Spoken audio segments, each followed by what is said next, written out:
You ready, Joe? You're on. Okay, it's June 6th. I'm going to call the Selectmen's meeting to order. First order of business is to salute the flag. Pledge allegiance to the flag of the United States of America and to the republic for which it stands, one nation, under God, indivisible, with liberty and justice for all. Okay. Public input, is there any?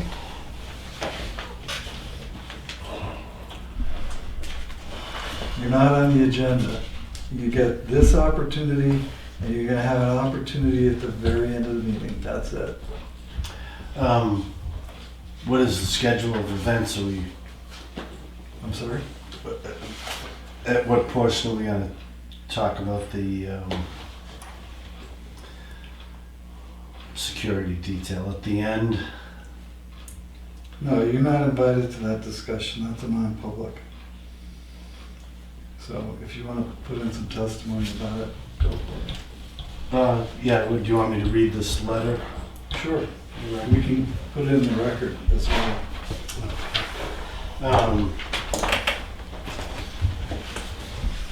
Just background, I don't know if everybody knows, but Camp Belknap hired a private security firm to, patrol their property. And they've extended that. They patrol, they park cars on the public way, on the road itself. They're parked in the woods on Camp Belknap's property. I have a right of way from the paved way, the town road, in a 50-foot right of way that was granted by Camp Belknap. They patrol down that road. I've seen them twice as far as Mike Schragg's house. And where's his house? His is one lot beyond mine. What road's it on? North Chase North Point. Chase Road. So I wouldn't contest that they have the right to control the town road, along with Wolfboro Police Department, Sheriff's Department, and Tufton Road PD. What I would say is that I don't believe they have the right to use my right-of-way. I mean, that was granted to me in a deed by Camp Belknap for my use. And any use that they want to put, their rights are subordinate to mine, according to the easement. So I've asked Andy not to patrol beyond the town road. And I've asked him to ask all the other sheriffs in Wolfboro to do the same. I don't think it's right. I don't think it's proper either that private patrol should be using town police cars, marked Tufton Borough or Wolfboro. They want to use town police cars, cover up the name on the police car. It's very misleading and inappropriate. It's a detail. They were contacted by the security company to. Let them use their own cars. That's not how it works. That's how it works. That's says not that? how it works. Okay, if our police department is hired for a detail, they're going to take a police cruiser with them. So It's not proper to have town cars on private details, in my opinion. Well, you're free to go to court and express your opinion there, but as far as we're concerned, town police officers are going to be in town police cars. That's the way it's But they're not always town been. police officers, they're on private detail. That's a separate job. They're not a town policeman. Okay, anything On else? private, well, they're not a town policeman, you're incorrect. They're on Anything private else? detail. Anything else? Well, I wasn't finished, but Go ahead. in other words, here's my point. If YMCA Camp Belknap hires a private detail to patrol their property, they don't have the right to drive down my driveway. Okay, That's completely inappropriate. that's and between you and that security company. But when a Tufton Borough police car drives down that right away, then they're in that same position. They're working for the YMCA camp and they're driving down my driveway. Okay, The only Until we discuss it reason, with the chief of police, he has every right to drive on your driveway, whether you like it. no, or he not. doesn't. Yeah, He does. absolutely does not. Well, Unless a crime's being committed or there's No. a call. He can't drive on yeah, private Yeah, property. he can. He can Then send drive him over to down- your I can drive driveway. down- I can No, drive- you can't. Yes, I can. Absolutely I have not. no I'll vote. call the police and have you Guy arrested. Guy can drive down your driveway. No, Yes. no. Listen, It's trespassing. we are It's- no, listen, we are the local assessing officials. So you're down there to assess? We can go on any property we want to. That's our job. That's what you elect us for. To assess what? So if you have a problem with the police department coming down your driveway, Local Please. assessing authority. please take it to court.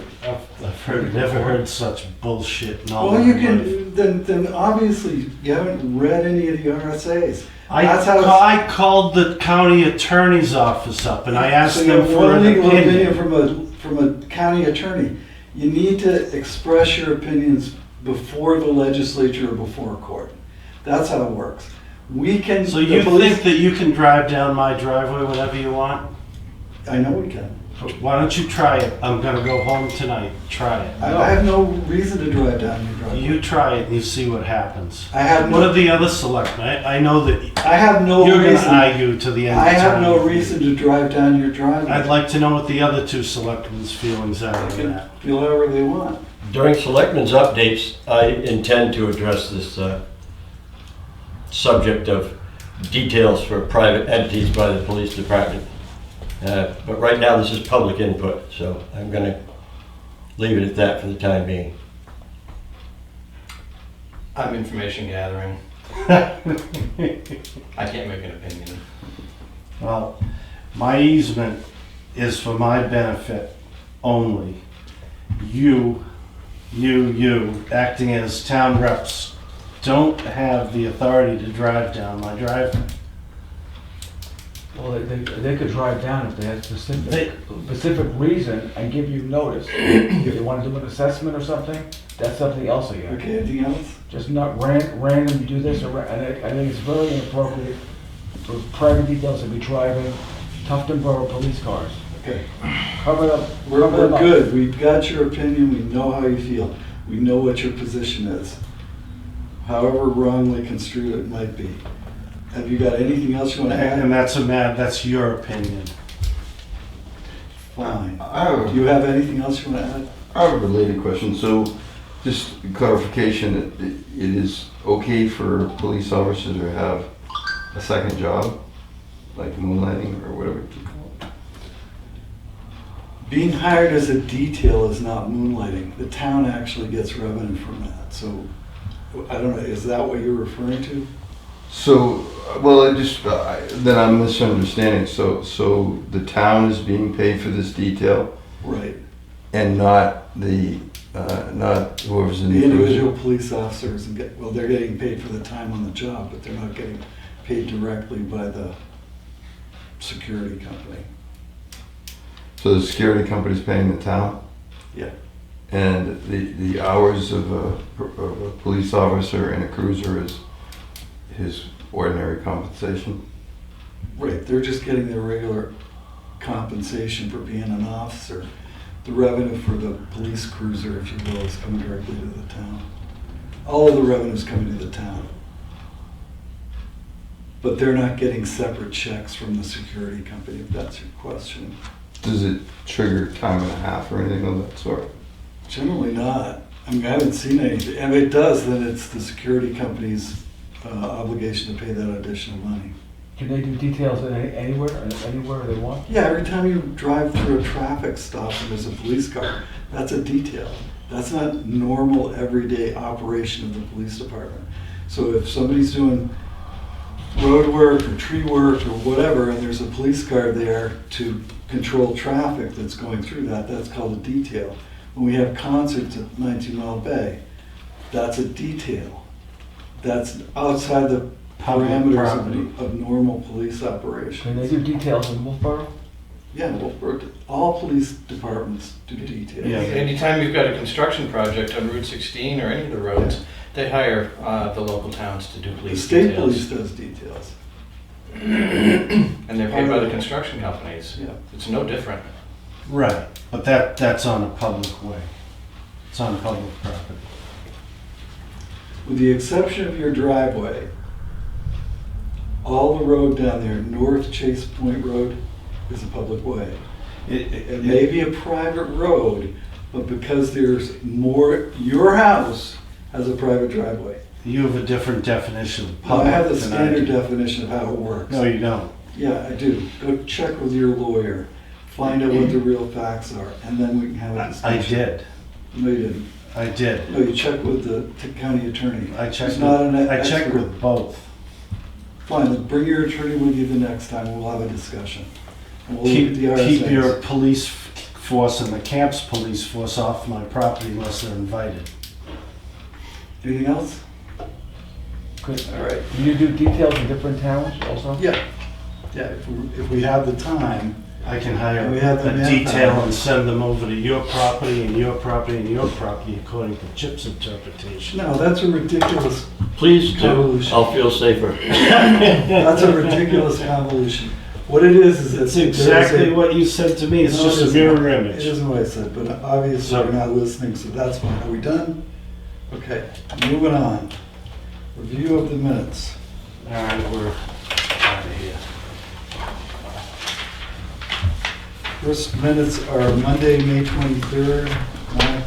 Can't wait till you get voted out of office, Chip. I'm sure I will, certainly. 4:30 in the afternoon.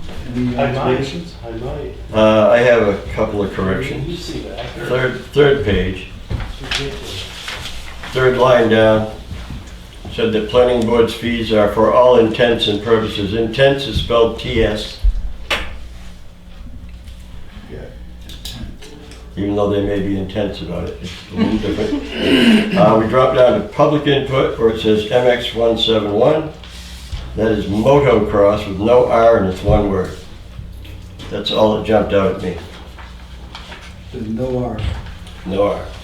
Any other changes?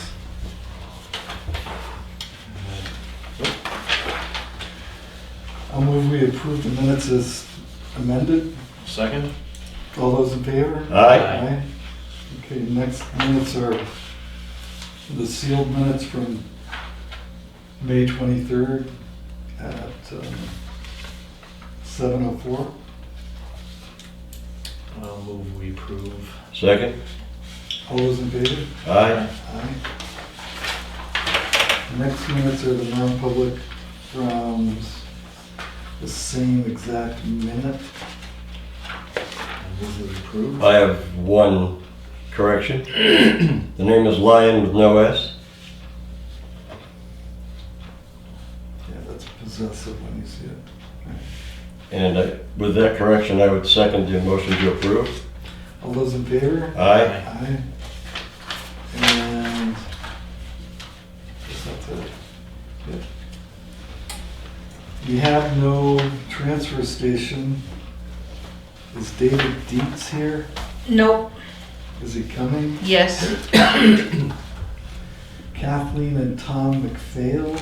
I'm Kathleen. Okay, Tom's at home with the puppy. you're up. Yes. Are you ready? Sure. All right. My name is Kathleen McPhail. I live at 7 Valley Road in Tuftonboro, up in Hidden Valley. And the reason I am here today is to talk to you all about the corner of Federal Corner Road and Middle Road, that intersection that's in front of the Tuftonboro Store. General Store. Coming down that road and trying to turn when there are vehicles parked across the street from the store is like taking your life into your own hands there, because there's cars parked right here, the store is here, you're trying to turn left or right, and you can't see unless you inch your way like out into traffic. So what I did, I talked to Erin at the store, and I said, Erin, I don't want to take any business away from you because you have limited parking there anyway. But is there any way you can restrict the parking, maybe one space from the stop sign, about 30 feet, which I think is a law that you can't park 30 feet from a stop sign intersection anyway. And she said, well, this is a state road. I don't think I can do anything like that. So I said, well, I'll just go talk to the police chief and see what he says about it. So I talked to the chief, and he basically directed me to the New Hampshire DOT Sector 3 division, which covers 109A. And the lady that responded, basically, she took some pictures, like through Google, and I asked them to, of that intersection. And she basically said that, there is sight distance problems in both directions, north and south. So what I'm talking about is, like right across from the store, and there's usually vehicles parked right there. Like today, right at the corner there, or there. And so you can't see to turn, and people are traveling, I think the speed limit is 35? Supposed to be. 35 through there, that's pretty fast anyway. But, so anyway, she basically said that if the selectmen agreed with it, putting signage up, they could request signage, be put up on 109A, like a no parking, maybe. Even just the one spot, I think, would help. You could see then both directions a lot better. And it's, it's not always all times of the day, but, noon time, or when people are getting their lunch or going to the post office and stuff like that. We ride motorcycles, so it's really, really tricky getting out of there too, coming down from that subdivision. So anyway, I'm just here to see if there's been any other discussion about that corner or that intersection, or if there's anything we can maybe do to help the visibility a little bit. You're the only one that's Ever brought it up? brought anything forward, yeah. Oh, really? Yeah. Oh, I'm surprised, so. But knowing that you were coming, we did have talked about it a little bit. Yeah. Not as an official board, but separately. And I guess the concerns that I've heard are policing the parking space. In other words, it's been a parking space for an awfully long time. Since the road was built, I guess. And Yeah, even with signage, we need to figure out how we're gonna police that. I mean, a more important policing item in my estimation is speed through Speed. there. the speeding, yeah. And if we could maintain a 35-mile-an-hour speed limit through that area, it would, I think, help everybody concerned. Yeah. I don't know, did you want to talk about, she's I all, mean, like, trying to research the traffic laws, there aren't a whole lot, I mean, in New Hampshire, but what I found was that there was like, you can't park 30 feet from an intersection or stop sign. So if you just put the no parking sign 30 feet from the intersection, just one spot, I think that would solve it, because you could have better visibility then, even if that would still leave parking for 2 cars probably back there on that side. It just would eliminate the first one closest to the intersection where you can't see, like, I mean, I know Mary doesn't use her driveway up very often, but I think if you eliminate 30 feet, you're gonna. It's right, yeah, right in front of her, right in front of her house. house, yeah. But anyway, every time I drive down there and I'm trying to get out, I'm thinking, oh God, I hope I, don't crash. Somebody coming this way. But, so, I don't know. I mean, is that something, you guys, I mean, what else can I do to convince y'all to put a sign there? Or what should we do next? Well, frankly, I'm not inclined to do anything. Okay, It's been like that for as long as I've lived here. Yeah. Which hasn't been anywhere near as long as these folks have lived here. okay, It can be tricky times, yeah, I admit that, but it can be tricky in a lot of places, in a lot of towns, and a lot of, this is not unique. yeah, If this was unique, I would say that maybe you had something, but this is not unique. okay. All right, well, That's, okay. that's how I feel. Yeah, If I might, being an avid motorcyclist, you might notice, yeah, would suggest on your bikes, yeah. go across North Line Road and come down by the Come the school. other way, yeah. Now, I realize it's out of the way, but myself, I'll do anything for an extra couple of minutes on my bike, Yeah, but the sight lines are much better. right, At least, it may not be a total solution, but for the moment at least, Yeah. it'll keep you guys from getting killed. I know. And I wanna see that Yeah, happen. Yeah, yeah, And I think we need to think on this a little more, and I'm willing to take it under advisement all and right, give it some more thought. okay, all right. And we Okay. are meeting with the chief of police today, and once again, I'll bring up. Yeah, bring that up with him, because we talked just briefly, and he Not just, so much the parking, but the speed. yeah, I definitely want the speed slowed down on that section of road, because it's Yeah. just too much. With the garage and the intersection and the Walking store. across. yeah, People, there's a that's a lot tough going one. on in that corner. I think the speed would make a big difference. Right, yeah. All right, so Thanks. is there anything else you need from me or anything? I Okay, don't think so. I think we're gonna try what we can do, and then all right, if you feel as though it's not enough, come back and see us. all right, Talk about it okay. again. All right, thank you very much. You're welcome. Bye-bye. All right, so we have Kathleen done. Is this David Dietz? Yes, All right, you're up. I had asked to see you and about, I read in the paper that New Hampshire Electric has approached you about the rural broadband and participating, I guess, they looking for you to put some money up into it? No, No, actually, they're not looking for any money. Oh, okay. We do have some grant money that might be available to us. That's what I thought, I didn't know where it was coming from, but I thought they were looking for town money to support it. Consolidated was looking for town money. Yeah. I don't know who that is. That's our local phone company. Okay. They're gonna be doing broadband as well, and I they're mean, I don't trying think to. we're opposed to taking whatever federal grant money is available and plugging it into the broadband system, whichever direction we go. Yeah, I misread thing. I thought they were asking for town money for it. Yeah. Yeah, I'm all in favor of rural broadband, and there are a number of, basically that whole world is moving to wireless. And there are two companies providing broadband by satellite now, Elon Musk, Starlink and Viasat. Some are switching to wireless, right? Yes. Hillsboro's got involved And that, I with think, and plus Verizon and AT&T are going to put broadband over their 5G network. So I hope that would solve the rural broadband problem. And people are thinking that it might. Starlink is up and running, and Well, do you have? I just was concerned that you were going to be asked to Do you have put a up cell money phone? for it, because I think it's state money and federal money. I think that they're using at the moment. Right. Yeah, sorry. I mean, But do you have a cell phone? yep.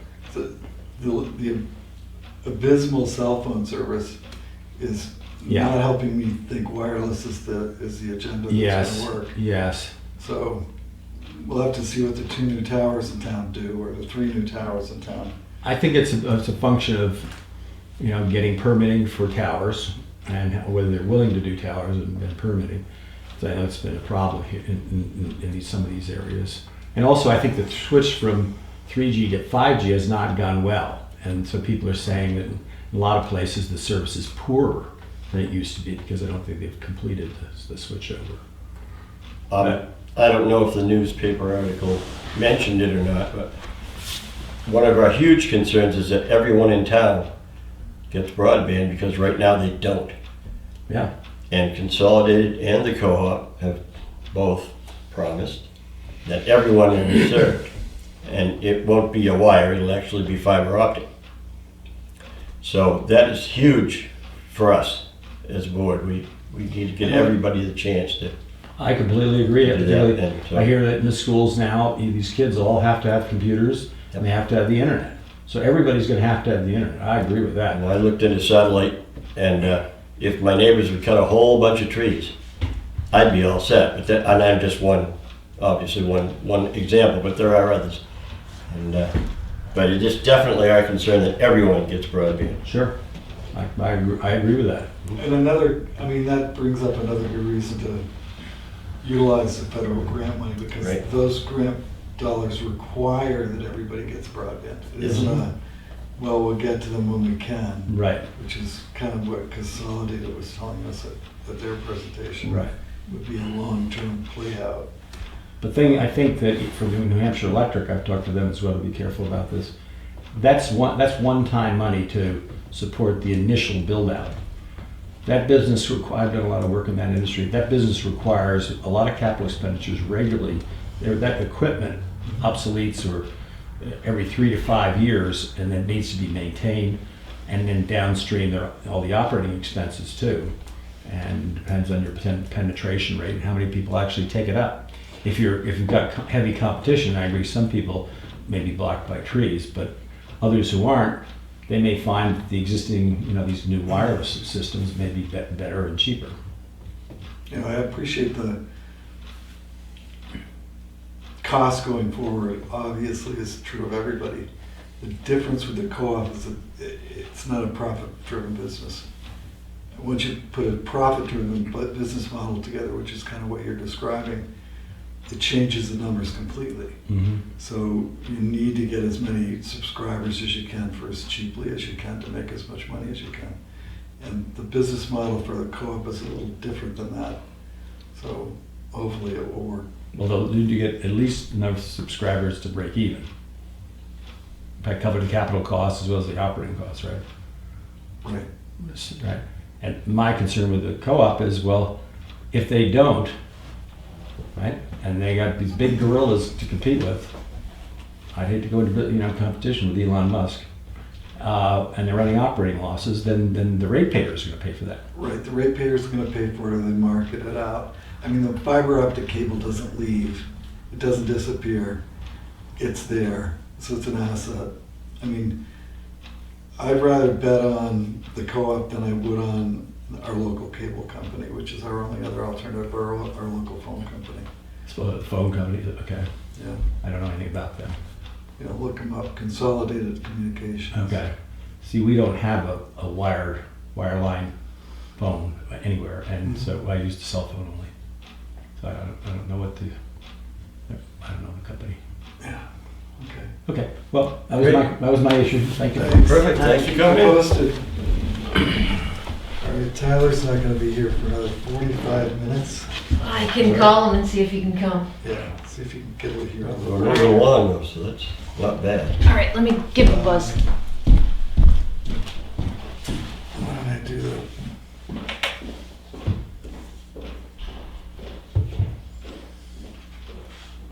I guess I gotta wait for her to get back.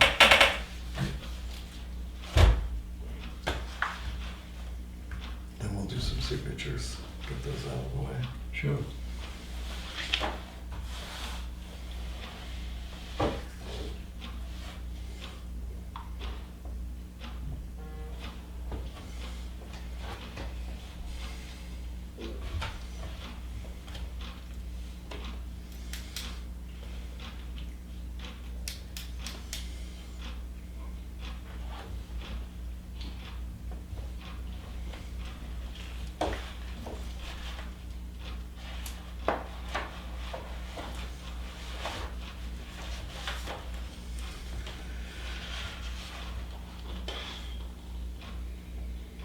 Saturday, June 11th, there's a Conservation Commission forest management. I'm not going for a walk in the woods. No, I shall be at New Hampshire Motor Speedway, all right. I'm sure they'll report back to us. without a doubt. And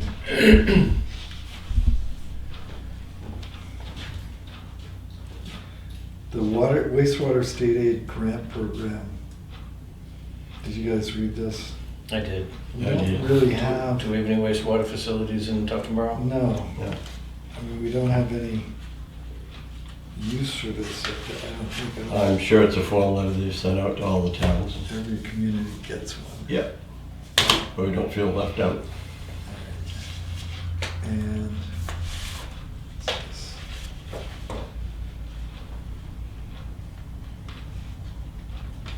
so we've got a public hearing on the building permit schedule of fees on the 27th of June. What date is that? That's the last Monday. Is it a Monday? Yeah. Yeah, it is. So, be at the selectmen's meeting. Yep, it is. Last Monday. Hope you gentlemen will enjoy that. You're not here that week. I shall be 6,000 miles away. Visiting with Victor Orban. Do you see Andy? Andy gonna come up? No, Zita's going down after I leave. Who's going down? My wife, she's going to visit the oldest daughter in Italy. Nice. Yes, We just opened up a new store, new Yeah. shop. exactly. Very nice one. Okay, got through that. That was good.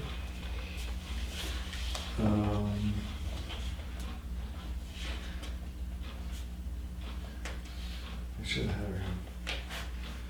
Somebody else do that.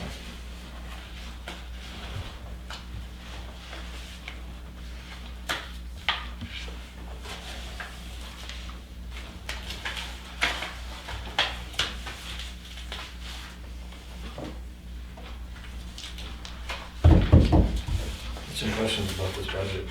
I'm sorry? Current year expenditures. Okay. Got a fair amount of items that are, lines that are over. How are we addressing those? What lines are you talking about, Bob?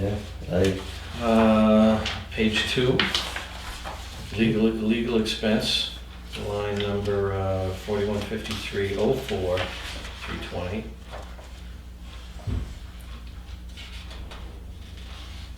So, We're legal for conservation, is that what you're saying? Legal expenses, conservation, yeah. Yeah, so they're $200 over. Yeah, 110%. Go to the next page. Planning and zoning. Lakes Region Planning Commission, we've got a line at 102%. Recording fees, 118%. And the big one, master plan review at 644%. Okay, I'll go through them with you. The Lakes Region Planning Commission increased their rate after the budget season, so that's where $120 over there. The recording fees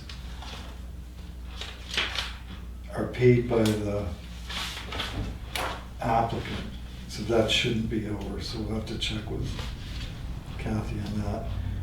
And the master plan review, which is over by $5,444. Yeah.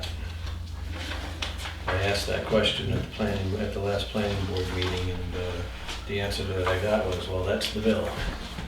Yeah, I appreciate that, but we had set aside some money for that, so that's another situation where we need to talk to Kathy.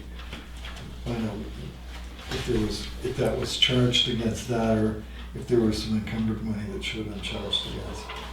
On the legal conservation,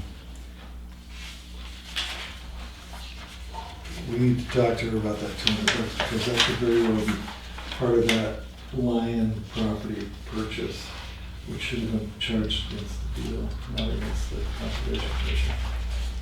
And go to page 4, other general government. The first one's over $10, but it's over. Joint Loss Management Committee. And page 6, highways and streets, catch basins, 138.5%, over by $1,900, $1,925.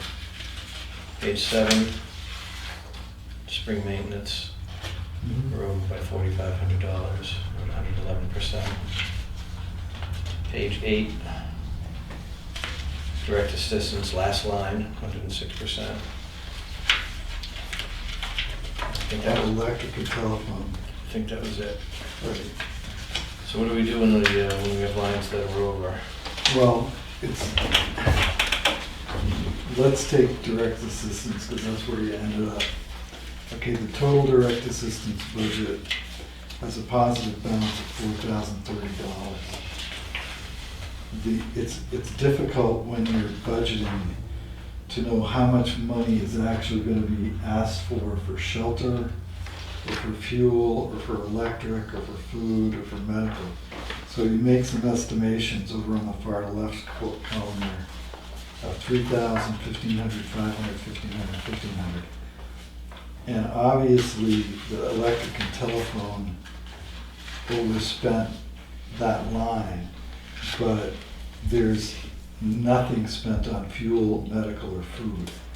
So the long and the short of it is, if the budget for the department hasn't gone over, obviously keep an eye on these numbers to see what's going on. I mean, we can talk about the highway budget and why did we spend so much money on catch basins?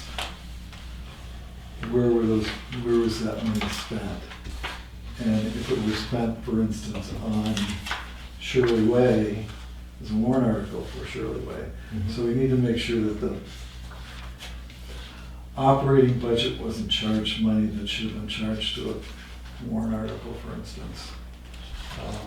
So all of the department heads get these numbers. Yeah, I tend to look at the bottom line of each one right away, just go right through. Highways and streets is at 53.5%. It's June. A little, but not drastically, and that kind of gives me a clue. Then I would go back as you do and look at the specifics to find out why. But I don't get too nervous about it if it doesn't seem to be drastically overspent, or if it's underspent because there's other line items that haven't been spent, as Chip pointed out. Do we have to do line item transfers, or do we focus on the bottom line of the department from the end of the year?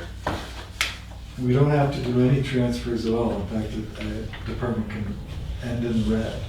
Yes. What can't end in the red is this last number. The very bottom line. The grand total. So we can move money around to make a budget work. For instance, we had to do that a couple of years with the highway department. Where we overspent his winter budget, and then come November, you didn't have any money at all on the winter line. So there will be, as you walk through this over the course of the year, there will be underspent budgets. We have the ability to move money out of those into a different budget. We can't increase the grand total budget, but we can move the money within the budget. Regardless, we're not under the same constraints that I think the county has. That's exactly what it brought to me of watching the county meetings. That's Yeah. kind of where I was going, Yeah. because at the county level, we can't do that. Okay. Yeah. You have to do line item And transfers. so that's why I'm asking the questions. I'm right, but if, Not being critical, just asking the if we were to questions. follow that model, then we'd have to have a special town meeting every time we wanted to do a transfer of money, Mhm. which would be totally unworkable. What the county has for difference, I'm not approving what they decided to do, Mhm. but they did it, but you have delegation. And So an you can executive get the committee. delegation to meet and vote. Whereas the townsfolk are our legislative body. Right. Gotcha. Right. Understood. Yeah. Thank you. So in your absence, Cammie, Yes, sir. we talked about the forest meeting with the conservation The committee, invite, yep. and none of us are going. Okay? Mm-hmm. And what's the other action item? There was It was a grant. The grant. We have no municipal wastewater treatment Okay. plant, so there's no, as Guy said, it's probably just a form letter. Perfect. What did Tyler have to say? I could not get a hold of him. Okay, He has his out of office reply on for his email too, so I would guess that he's on his way because he's leaving tomorrow morning for a week. so let's go to the signature file. Okay? The first one is a permanent application for property tax credits and exemptions based upon military service. veterans exemption. Mm-hmm. I move to approve. Second. All those in favor? Aye. Aye.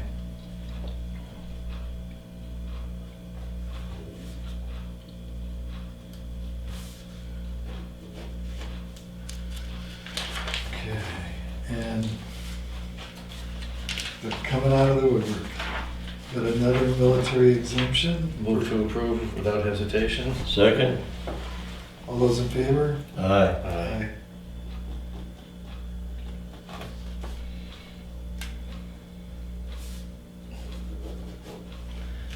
Oh, I didn't date it, I'm sorry. Got you covered. The next item for signature is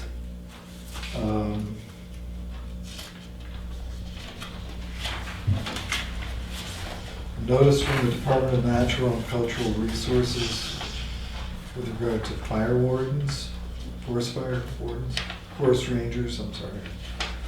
And we are reappointing, if you're in agreement, you will be reappointing Fred Brownell, Dana Cullen, Ken Greenwood, Kyle Joseph, Chris Morgan, Caleb Pike, Richard Piper, The fire Francis department. Stanchita, Gregory Heppy, or is it Heppy or is he? It is happy. Okay. Teresa Heppy, Terry, yeah, we have a problem with that. okay. They no longer live in Tufton Borough? Okay, okay, so there's no on that. Oh, sorry. Sorry. And Adam Thompson, Fire Chief. Okay. Are these the recommendations to the fire chief? These are in fact. Then I move we accept move the nominations. I'll second. All those in favor? Aye. Aye. Okay.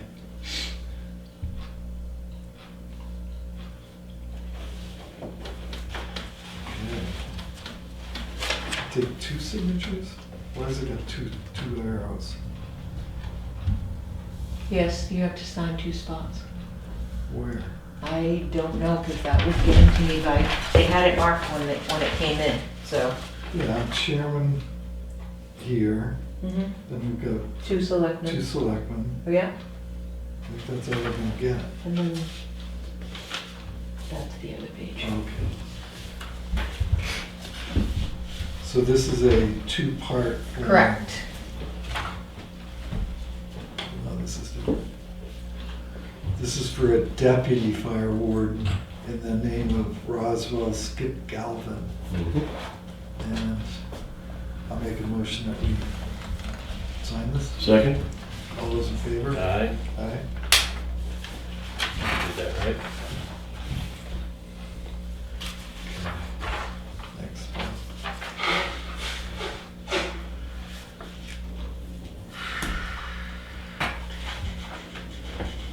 Then you got a dredge and fill permit application for the town of Tufton Borough, which is us.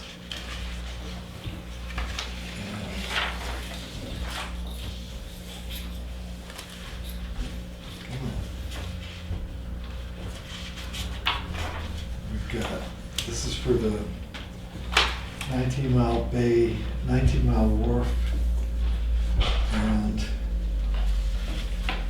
has a check with it for the fee of $5,140.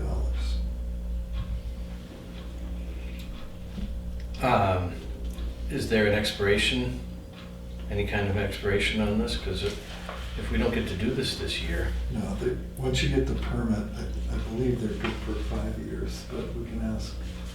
Tyler's Tyler will know, yeah. Do you want to wait and sign it when Tyler's here? Would you feel it better? might be good just to ask the question. Okay, I don't have a problem with that. Okay, the Joint Loss Safety Committee inspection reports are here.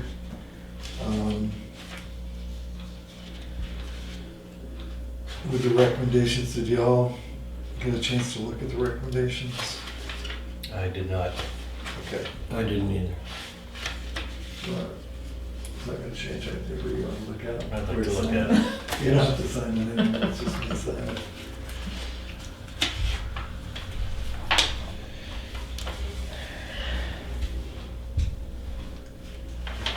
Those are the 3 letters that you asked me to do. Got it.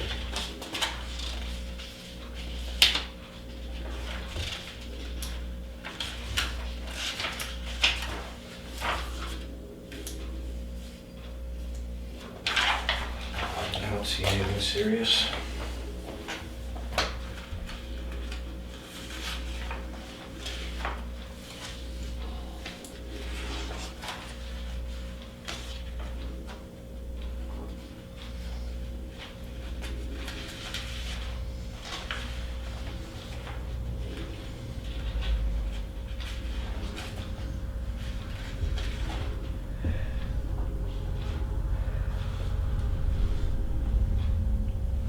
All seems kosher to me. I'd make a motion that the chairman signs where he needs to sign. Second? All those in favor? Aye. Aye. Aye. Jeez, goes on and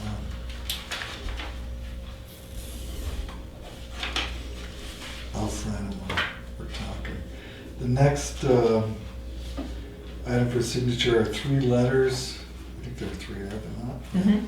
Good. 3 letters to our providers, one to TDS Telecom, one to Consolidated Communications, and Spectrum. the last one to Spectrum Charter. And it is based on our affirmative vote that we're looking for unserved locations and defining locations for broadband service, or actually internet service is what we're looking for.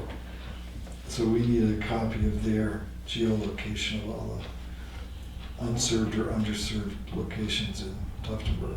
We already voted on this, correct? Mhm. We just need to sign. Yeah, okay, so we're gonna sign this. Yes.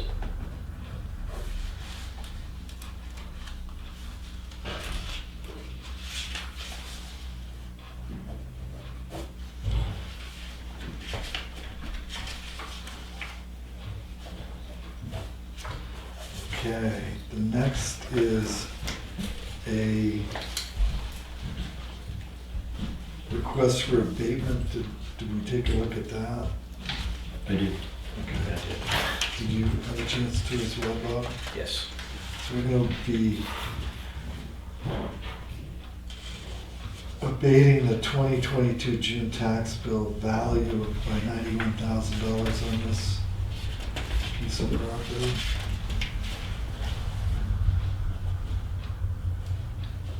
We already approved it once. I don't know why we gotta do it again.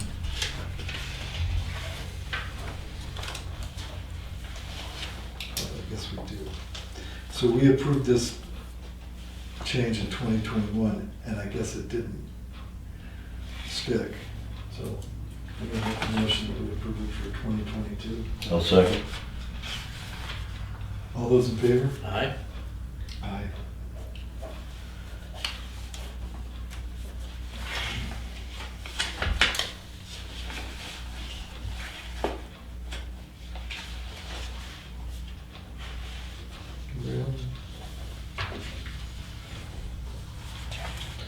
And then our tax collector, or is it our office, has asked for an administrative abatement on lot 54-149's timber tax levy of $16.80 charged for exempt cordwood.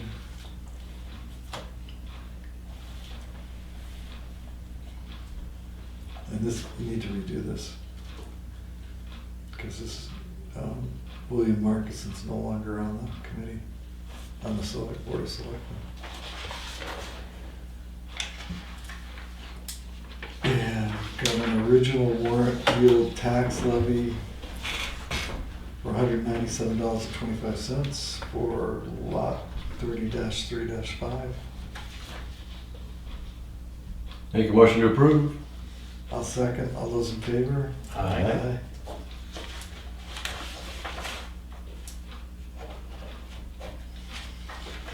And we have 2 appointments. One is for Barbara Madehoff of Tuftonboro to be a member of the Capital Improvements Program Committee. And and it would be filling a vacancy. The term would expire June of 2025. Move to approve. Second? Any discussion? I don't know if Barbara made out, so, or maybe I do, and I just don't remember her. Well, I assume that this is, I hate to assume, but I assume that this is the recommendation of the chair. Yeah. All right, all those in favor? Aye. You have to get out there. And a recommendation from the director or the Parks and Recreation Commission to appoint Zachary Tufts to their commission. I am involved in that. Term would end June of 2025. I'll move we approve the appointment. I'll second that. All those in favor? Aye. Okay, and we have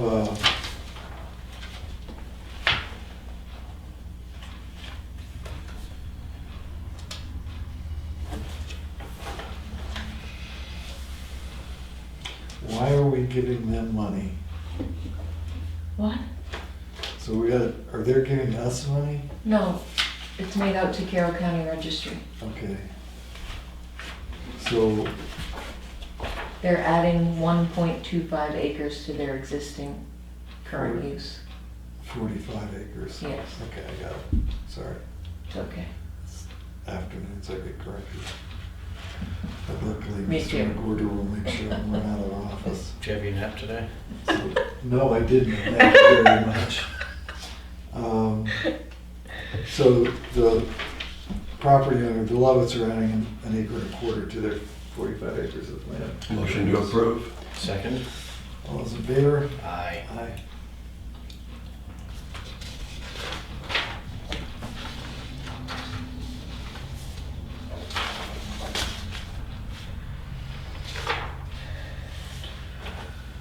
There we go.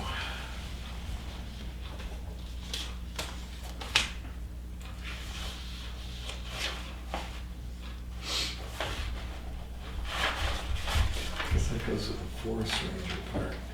Okay.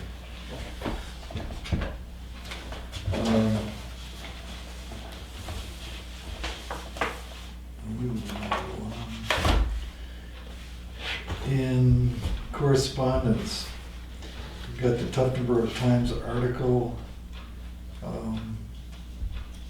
letter from Dan Bernard, Barnard, sorry. Well, since I wrote the last one, I'm more than willing to let you two duke it out. Who gets to write this one? Time to think about the articles, Friday, July 1st.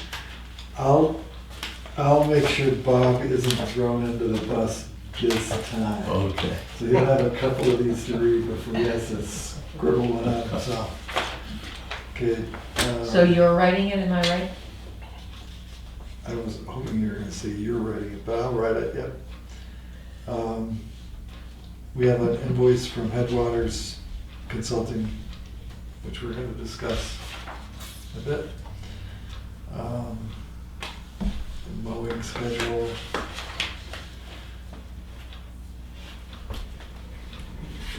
The State of New Hampshire Department of Natural and Cultural Resources with regard to a lot, a desire to overcut a lot on Canyon Road, which the State Department of Natural and Cultural Resources seems to be okay with. The Governor's Office for Emergency Release and Recovery has some information on local equipment purchasing program. This is going to cover, hopefully, some of our radio purchases. It's second page. I highlighted it for you. Okay, yeah. Portable radios for $3,901.07 and mobile radio for cruisers, $5,303.95. So this is a, And Adam applied for the rest of that grant. right, and has the grant been awarded? No, they just had to have the Okay, so application. it's in. Yeah. And we've got copious notifications to the hazardous mitigation funding grants that were put together by Bergeron Engineering for us.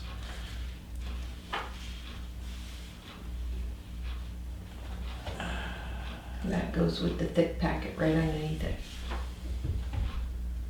So, not sure where this is. Jackie wrote on the top of it. Oh, 19-mile parking. So this is a Horizons Engineering. We can talk to our engineer about this tonight as well, but it's from Susan and Jeffrey Hugel, stating that an application was filed with New Hampshire DES Wetlands Bureau on behalf of Susan and Jeffrey Hugel for our New Hampshire DES Wetlands permit for property 41316. Going for stable access to the property. This is their application. Go to Cops Dam Wetland permit application, which I think is a renewal for the dam. Yes. And we got a letter from David Creer to Adam Thompson on a tree maintenance program or a tree enhancement program. Yes. There's a public hearing by the Board of Adjustment at 7 o'clock on Wednesday, June 15th at the Townhouse concerning a request for variance.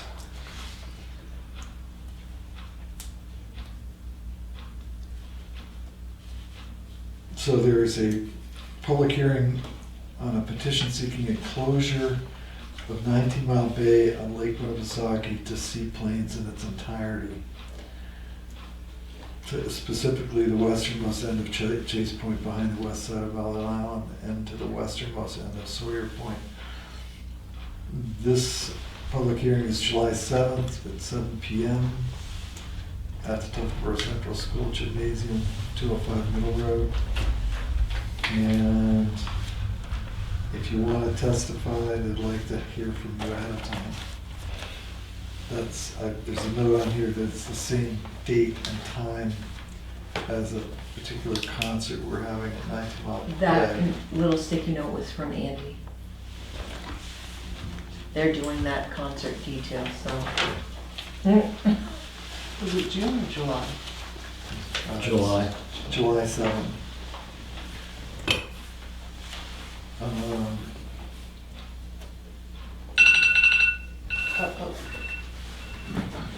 So the, I put it on airplane you mode. get the notice? The Lakes Region Planning Commission annual meeting registration is set for June 1st to June 6th, so we're late. We're gonna register. Town of Pittsfield's putting up or been asked to put up a cell phone tower. So if you can see Pittsfield from your house, they're gonna have a public hearing on June 2nd, so you missed that as well. Yeah. God. Can't see it from my house. Okay, we got a notification from somewhat, citizen who ran into something at the transfer station, struck it damage.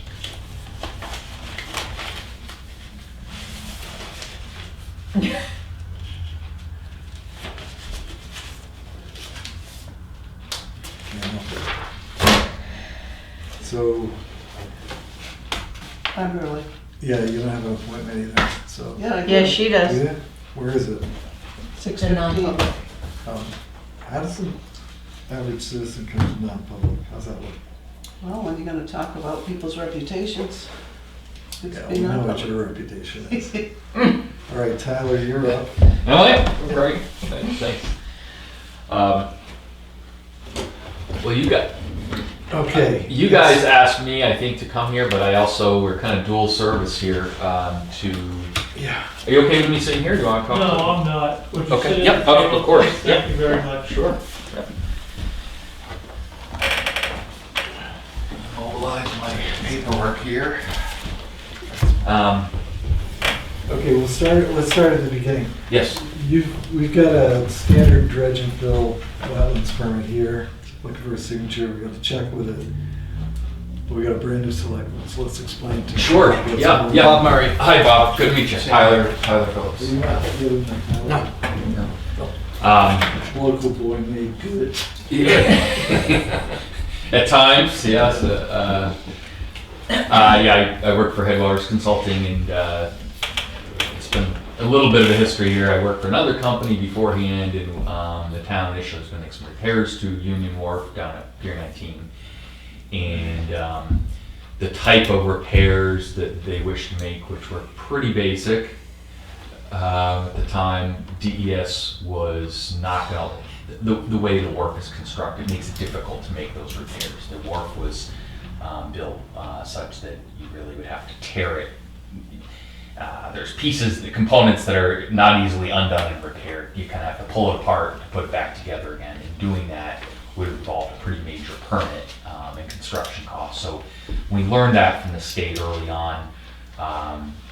The town asked us to pull together kind of an evaluations report of different alternatives. We did that, or the company I used to work for did that. I was the one to prepare the report. I since left that company, and since then I've been working with the town and the state to try to address some unique elements of this.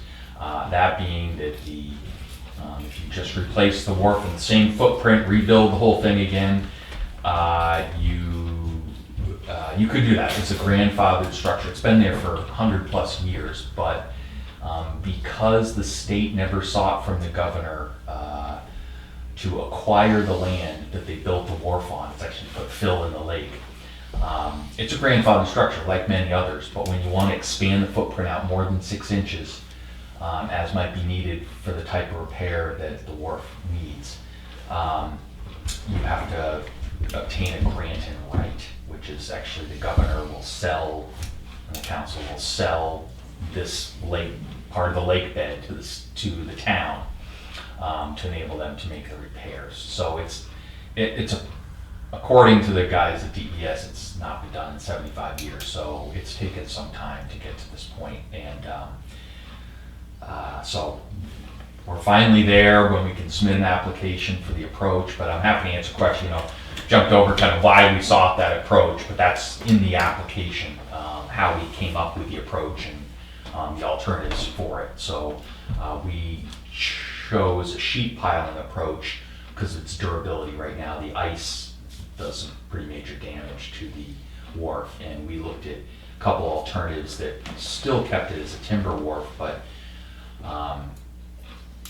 they were going to be expensive. And essentially the way the state works is to do that kind of approach, you would have to drive sheet piling here. Are you familiar with that? It's like a metal, corrugated. Yeah, you'd have to drive that all the way around the perimeter of the wharf, pump down all the water within that, remove the whole wharf, put it all back together again, remove the sheet piling. And for that cost and time, it takes a lot longer. There's just some issues with doing that.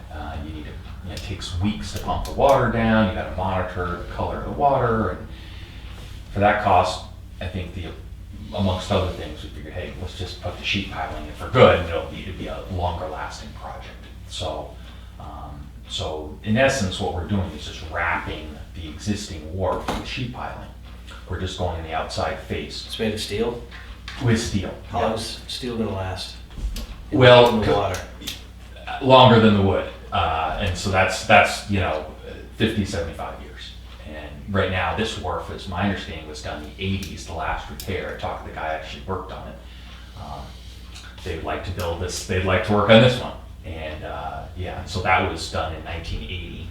And it's not so much that it's rotting, it's just the way they built it was that the timber lagging on the sides is held together with the pilings that are driven. And so if those pilings move, then the lagging comes out, and the pressure from the earth allows it to lose material, and it's hard to get back. And right now the cables are gone. So little by little, year by year, winter by winter, Yeah. things have moved. Yeah. So I think this has a little more resilience to the ice, and it was less costly when we considered all the construction approaches as well. So for those reasons, I think that decision was made, or at least that Well, approach. I mean, a couple of things that we wanted to address was the falling apart of the work, but also accessibility. Because you get that 18-inch gap you gotta jump when you're trying to get into your boat. So we're trying to create a wooden walkway around that area. And that impacts, I guess it causes shade on the pond, so it's Yeah. needed to get the state approval on that.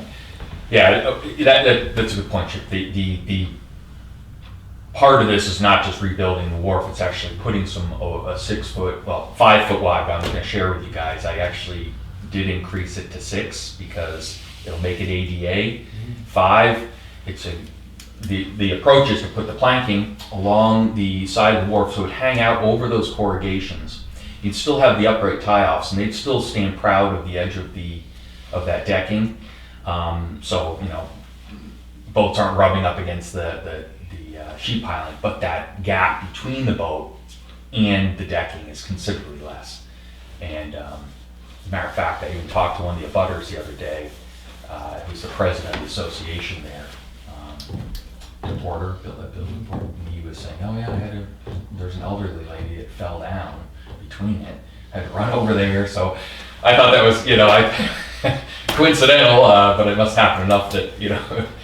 So anyway, that was the approach to address the problem. So it's taken quite a while to get the state wanted to say, hey, listen, before you do this grant right, how much public good is there? So we've assembled, and a lot of that documentation's in the application.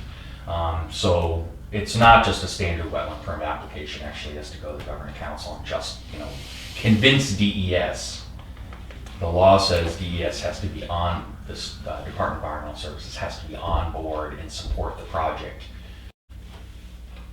So we have to convince them first. And you're our representative to draw support from DES. Yes, yeah, and I think we have. I think it's initially it was one part, you know, it was just portion of the wharf. There's a concrete portion that's starting to go, and the question is, did we, you know, there was a thinking before of maybe not just stopping there, but extending it to include the concrete portion.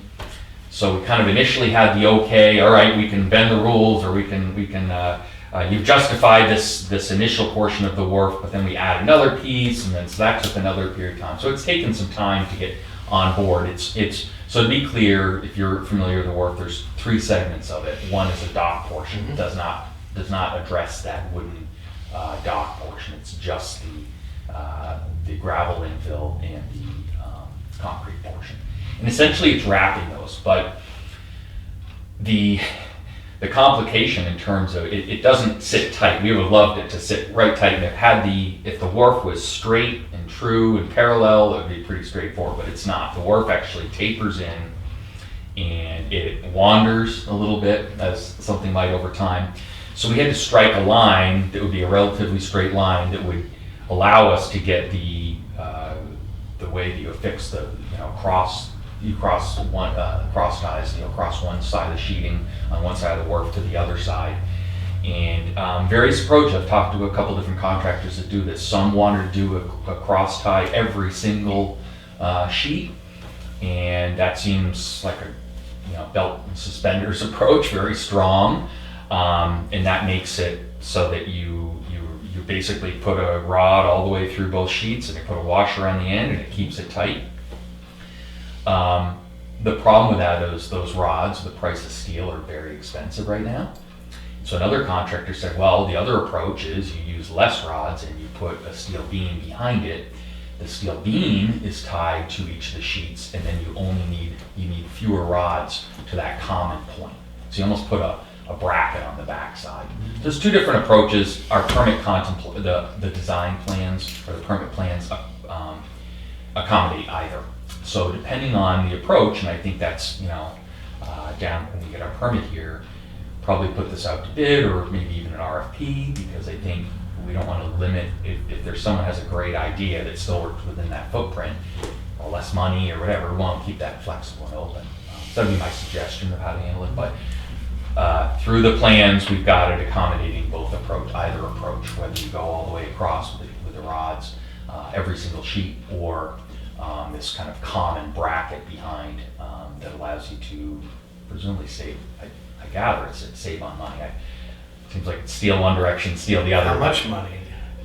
Well, we have two quotes from, I should say budget estimates from people. And one gentleman was saying that the tie rods themselves have doubled and tripled in price. So, I mean, we don't know until we get a bid from the guy. So I don't know how much, because we don't have to make that choice at this point. But my job's to permit it.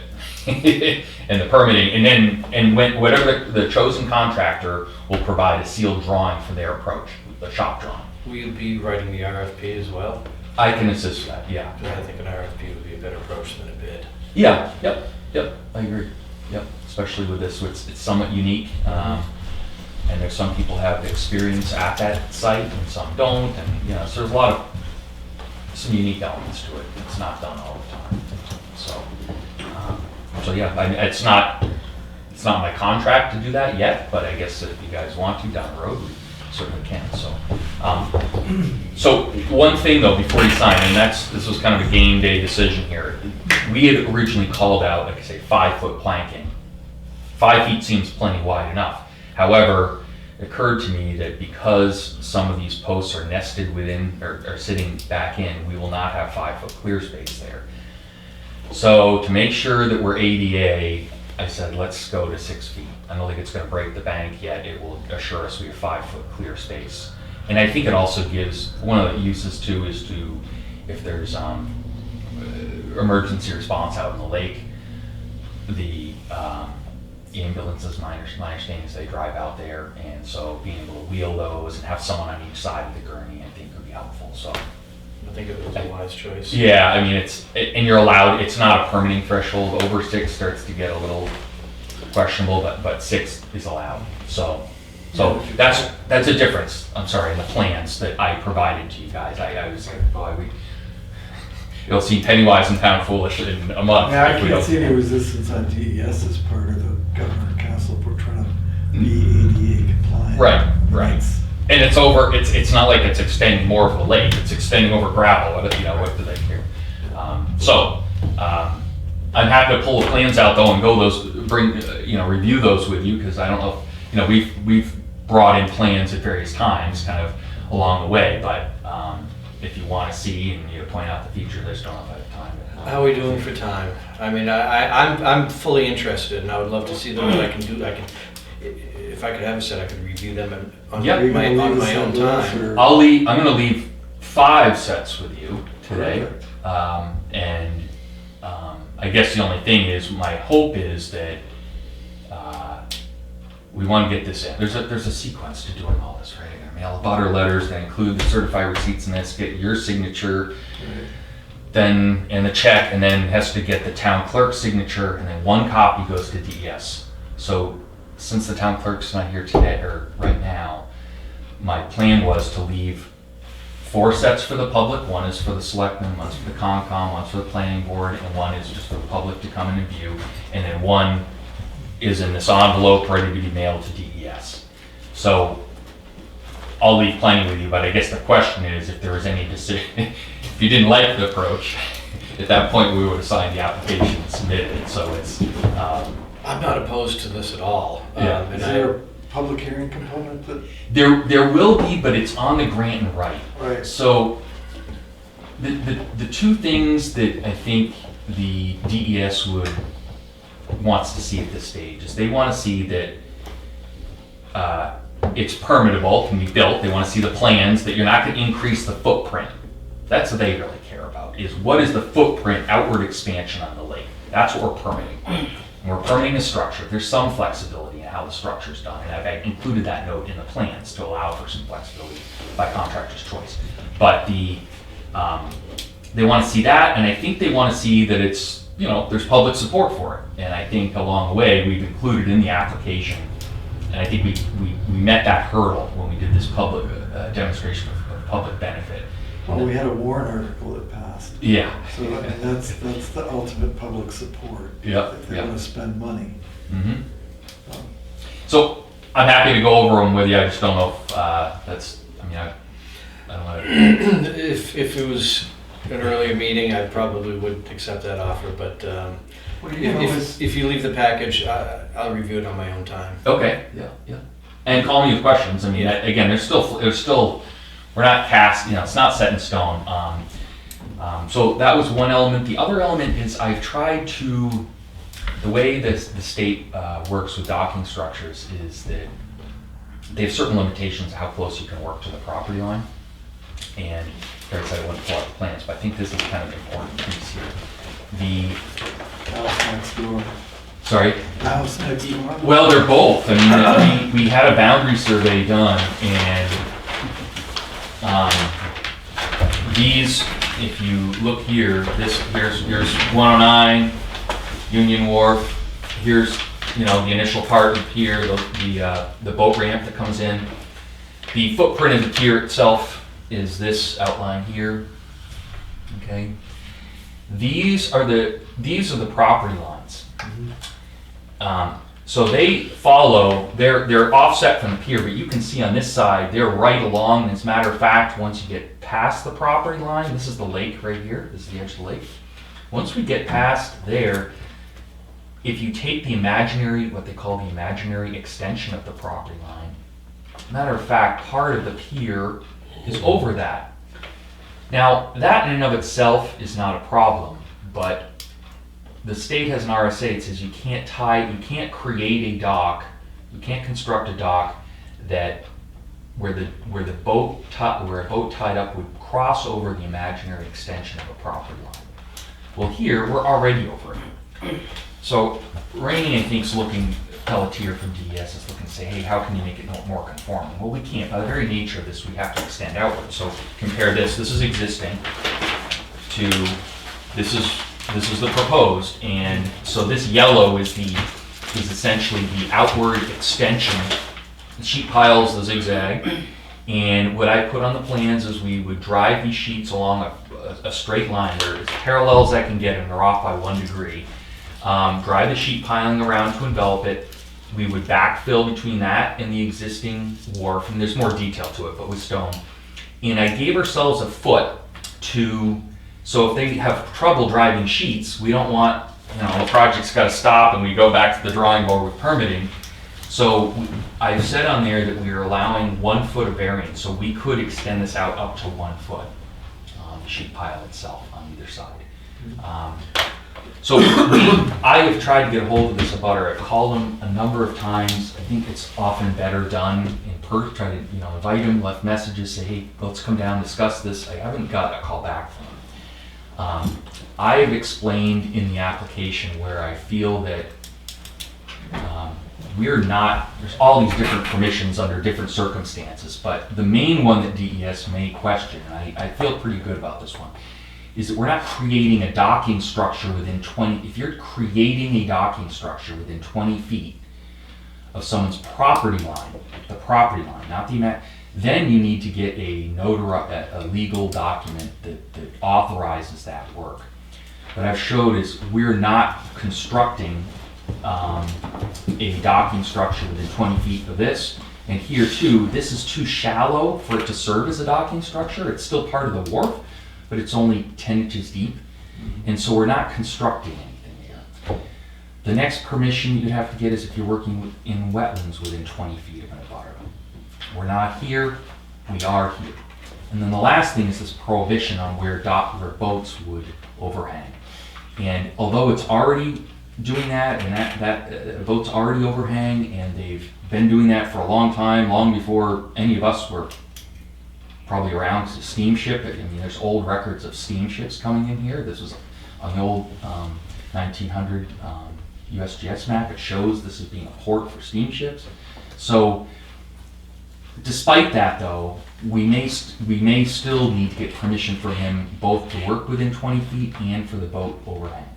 That I don't have. We don't have that yet. So my feeling is we submit this application, I put the question into Rainey to say, listen, I want to do this once with the butter. We've not gotten that permission yet. But DES can waive certain permissions to work within 20 feet. I don't know if they can waive the the boats overhanging. So that's a question to DES. Well, Sue Weeks is here. She knows better than I do how many lots or boundaries are subject to meets and bounds and curving around this, that, and the other thing. To just arbitrarily draw a straight line into the lake, I think is maybe, We never did that. We always went, when it hit the water, it went perpendicular to the shoreline. So We never that's used the, a projection. so this is the thing. So if I use, because of where this is, because of where because the lake, because it's curved, if I use that curved approach, it's fine for this abutter. As a matter of fact, at this little area, 2-foot long segment, right where it is, it goes way out here. But then it puts this site comes all the way across even more than this one. So I presented to DES that this is a more conservative approach, and it does give us some, if they buy into that, and this is where I don't know how much I want to get into the, I don't know how you square this circle. And why are we asking the state for permission if the landowners that are abutting the lake control the lake bed? If they have ownership interest in that lake bed, why are we asking them? I think they have a certain right, but probably not outright ownership. They don't own the water. Even if they blew up the dam in the weirs, I don't think the lake would go down that far. Maybe it would. So again, it's not a simple solution. What I tried to pick was what I felt was a conservative approach, thinking that the abutter would appreciate that. If DES does not like that and says, no, go perpendicular, if the abutter doesn't like that, there's a possibility that you could do a small lot line adjustment that would now make that extension nowhere near. So if this is something that, even if the abutter wants it, and the state says, listen, this is an RSA, we can't waive that, then with literally a 6-inch lot line adjustment from the last pin, it skews it, just because this last leg is so short, it would skew it out and we'd be in good shape and everyone would be happy. So that gives us some flexibility. If I go with their approach, we end up with a lot line that goes across the wharf like this, an extension across, and the other one going like this, which I don't know how to resolve that. Whereas this at least seems, for a long time people have used this area as if it's part of the wharf, it's part of the, this public access point. People have kind of had their zone. So trying to skew it dramatically, I don't know, I guess perpendicular to what, I guess is my point. This shoreline comes in an angle like this. So that would be great for this side. Well, and you haven't been able to get hold of the landowner on that I side? haven't. Have you sent any letters? I sent him an abutters letter, which I have to send. But I've been trying to do it by phone because I just thought it would be better to meet in person and go over it. Talk to him first and then go over it. So I don't know who bought it, so. Southworth is the current owner. After Rosetta, I have no idea what happened. Now don't laugh. Sims was there. You Sims. know that. Oh, John. Okay, my pornographic memory isn't working very well. All right.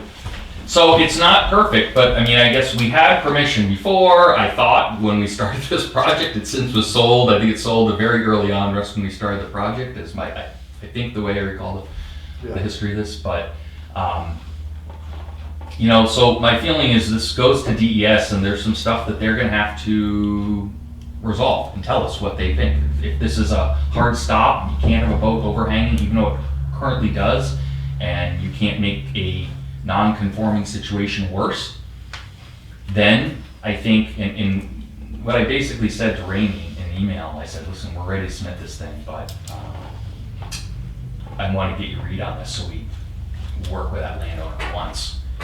Because if he's on board, but the state isn't due to this overhang piece, then I think it could be addressed with a very minor lot line adjustment that's like 6 inches, because we don't need much to get an angle going that direction. And then leave this one as is. And that one's fine. I think I talked to the porter. He seems okay with it. It's a condo association. Actually notified both parties. I know it's one piece of land, but I notified just because of the nature of the ownership there. But All right, so what would you have us do tonight? We've got a check ready, we've got a permit ready to sign. Do you want all that? I think so. Okay. Yeah, I don't think we need to wait. I think the ball should now be placed in DES's court to tell us if, I feel that we meet all the regulations, requirements. I think there are still some things that I just need to find out where is there room for flexibility, where is there not. I still think we need to try to get a hold of the abutter. And I don't know if he's not responding to me because I'm a company versus the town. I can try. I mean, he's going to get a letter as an abutter. Yeah, the tax bills just went out. We can have, we can call her. Yeah. Or her, whoever it is. Okay. I mean, I think we can work on that end as well. Okay. I mean, I feel totally comfortable explaining the situation. I just can't get a venue to do that. So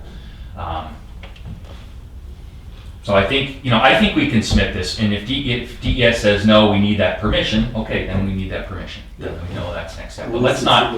The other question Bob had was how long are these good for? These Permits are good for 5 years. You can renew them for one more period of 5 years, so up to 10 years. Yeah. I would hope we'd be able to get it done in that period of time. Not Yeah. gonna get it done this year. The other oddball situation is we may actually end up owing less for the application fee. I didn't want to submit an application with less, but what we're paying for is when you put in a dock structure is $4 a square foot, so it tends to be kind of high when you're putting a dock in. These are considered docking slips, but they're not a docking structure. So I said, look, we'll give you the $4 a square foot for the impact area, the part that's overhanging basically the water. But I said, DES, don't just keep, let us know if this isn't applicable, because the form just says docking structure. Right. If it's not applicable, let us know, so we'll get that back. So I don't want to promise that, we're saying that may be a change from what we said, so. All right. So, I guess it's, I don't know if you guys if anyone's reviewed the application enough to feel comfortable signing it. I mean, I don't suppose you had to sign it tonight, if you want to take some time, but I think I don't have any more to add to it. And it's ready to go here. So unless there were changes, then this signed copy should go to DES as soon as you guys want. This signed copy? Or Well, that has to be signed as well? I didn't. He didn't know I made a copy. Yeah, I've got like my office in my car here with trying to make copies and stuff to make sure you guys have the ones I need to leave you. If that's, I was thinking I'd just get a signature page emailed back to me and then I could bind it all in here, but I understood you guys didn't want to sign it until tonight, so. Well, we couldn't sign a check until tonight anyway. Yeah. Do you want more time to review the application, fellow members? That's a lot of information that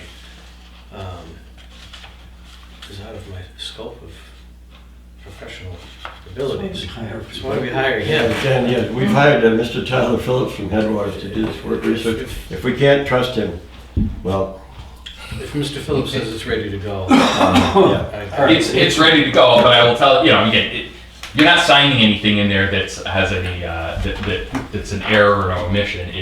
Would be more, it's a judgment call from DES, and it's explicit. I sent him, Rainey Pelletier, an email saying, here are a couple pieces that I have questions on, and you're gonna have to answer them. They're not gonna tell us we're wrong, and you lose your money, or any of that stuff. You work through them. So the permission one is one. That's the main thing. And you're gonna need Jen's signature on this as well, so it's not like you can walk away with it tonight. 'Cause we don't. Right, No. that's why he's leaving all of it with me. Okay. Yeah, I guess the easiest thing is if you guys, whether you want to look at it tonight, sign it tonight or not, I have the copies and the plans, the versions here. Okay. I think you should use this one because I have the abutters in here in this one.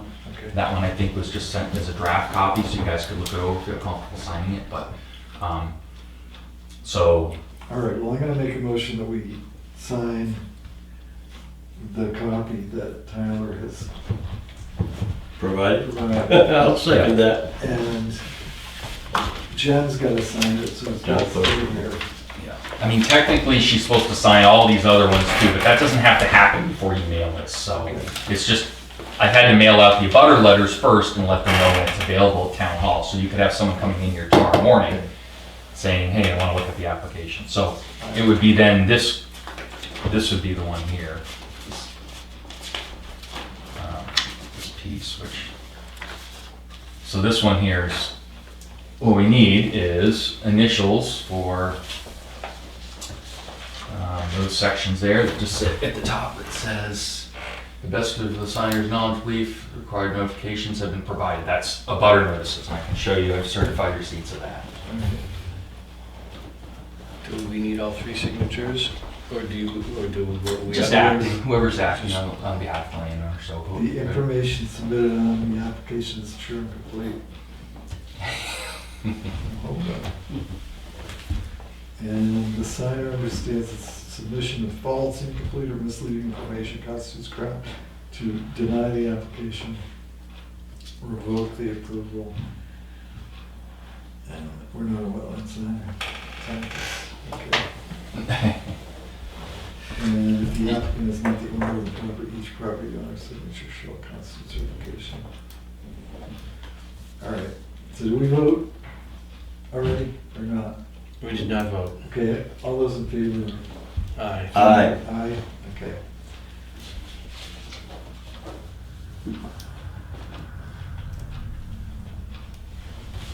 Great legibly, really? I should say I have a tough please. time, that's my hardest part. Problem. So.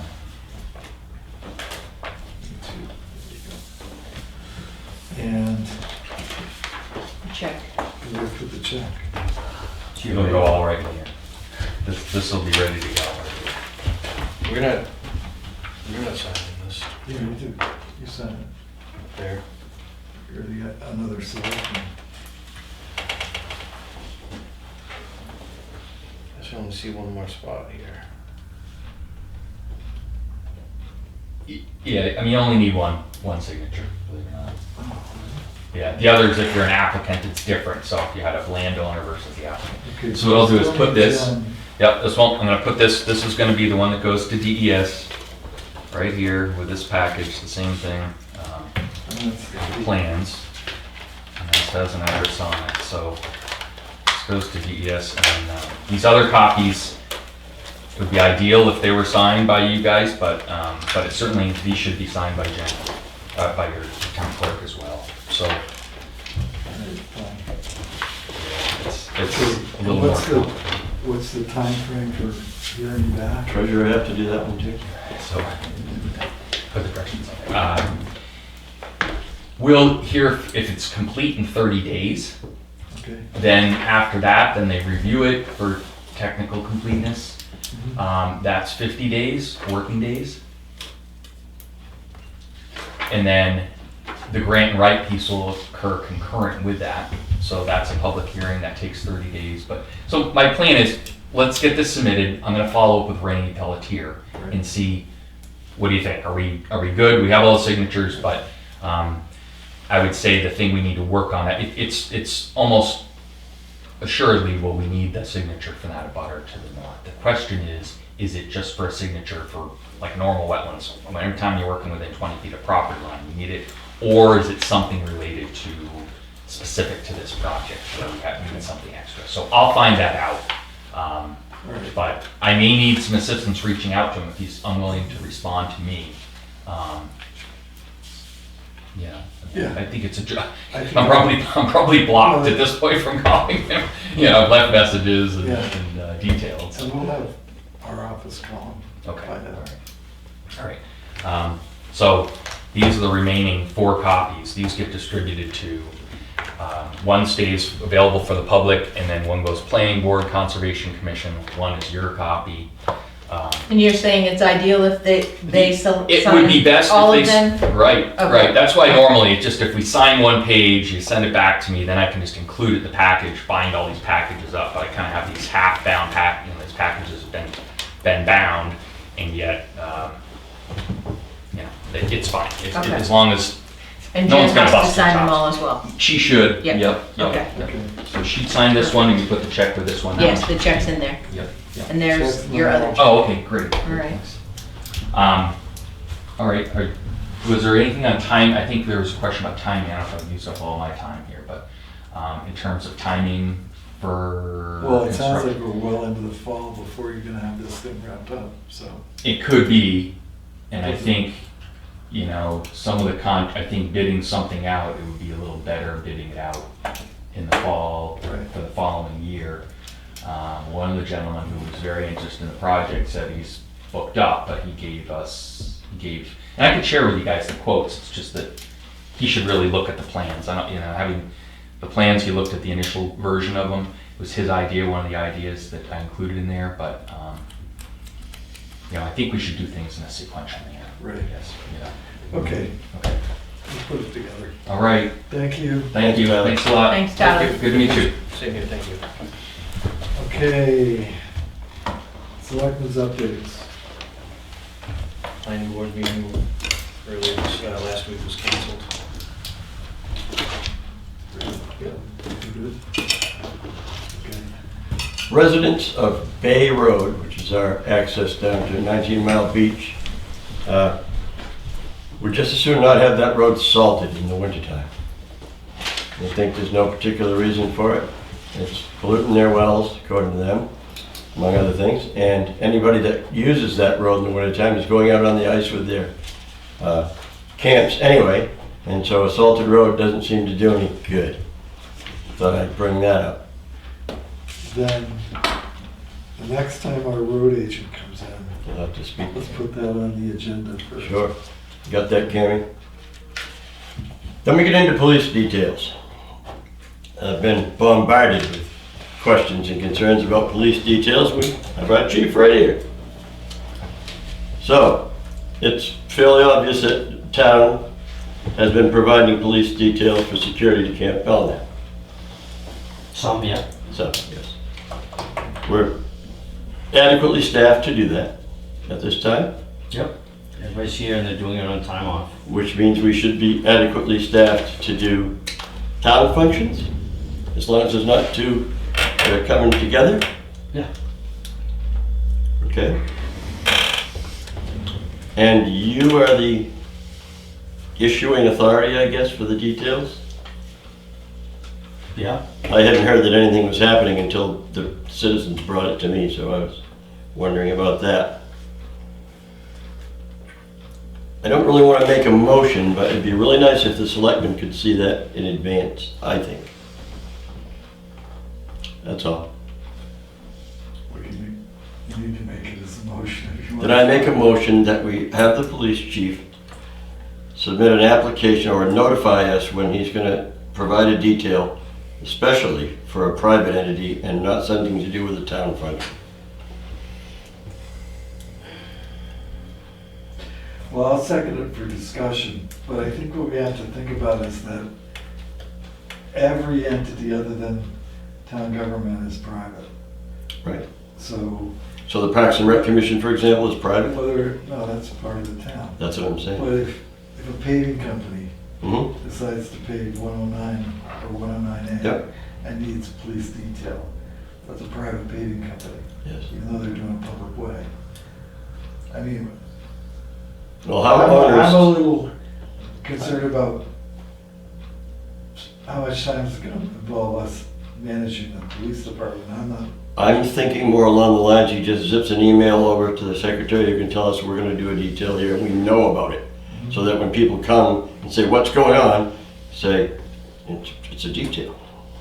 Rather than, because I don't know, because I'm not there when it happens. That's all. I have no problem with the notification.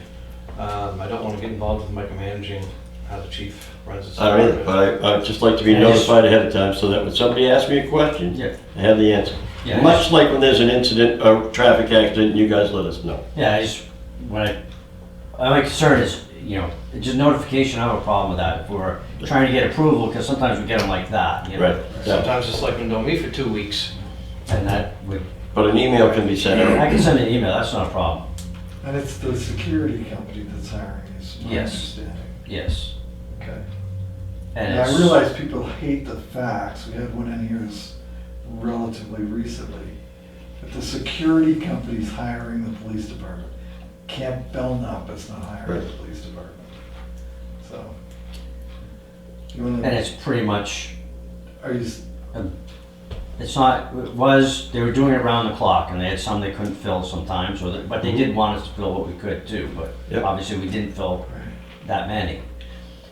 They are asking for traffic on the days when they have the pickup and drop off, which is an interesting thing because that puts us, I've made it clear to Sergeant who kind of, I said, we are gonna control, the stopping of the cars on the road. We're not gonna be, it's not gonna be okay to stop cars on the road now because we're there. No, we're not gonna allow that. We'll be stopping that from happening, not rubber stamping. I what they thought, can't my possibly do. understanding from Seth was that he was providing traffic control. And now we're gonna provide traffic control? They've asked they've asked the security company to do it and they've asked us to do it. So we put it this way, there are some weeks we're covering, some of it we're not. Like Sunday this week, there was a open house, if you will, for the new campers. And it's what they did last year, where they had us and then we couldn't fill them, so then they just said, okay, we'll do it. And the first time I did it, on the intake day, I felt there wasn't an issue, what I saw it do.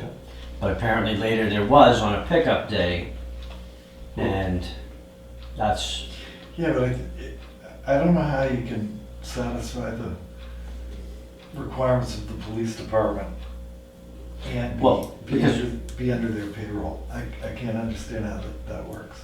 So I don't think you can do that.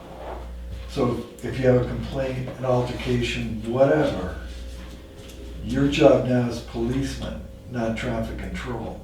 They need traffic control, which is totally, It's somebody not- else can do it.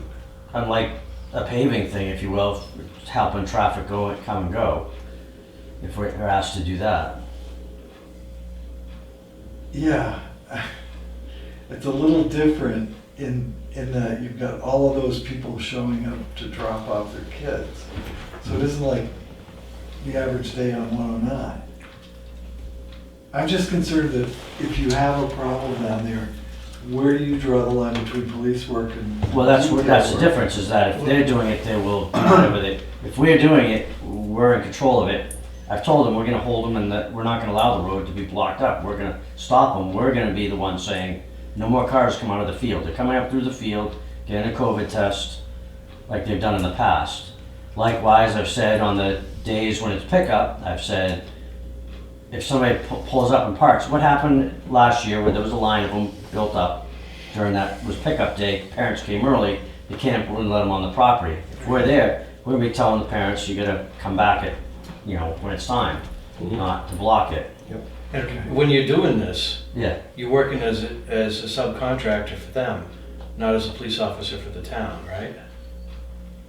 yes and no. Yes, we are getting indirectly paid by them, but we answer to us, you know what I'm saying? Yeah. Versus- What I'm getting at is though, if you're doing this for them as a subcontractor for the town, Yeah, you also have someone else that's on Yes. duty. yes. So you're not just the only officer No, on. absolutely not. It's just somebody on their day off Does that answer coming. your question? And in fact, most of the time, Yeah, I'm good. I think he's gotta try it out before and see what kind of issues come up. I guess my question to Guy is, do you want to vote on this motion, or are you satisfied with notification and see what happens? And- I would rescind my notification, my motion, provided that we get notification as things happen, that's all, simple.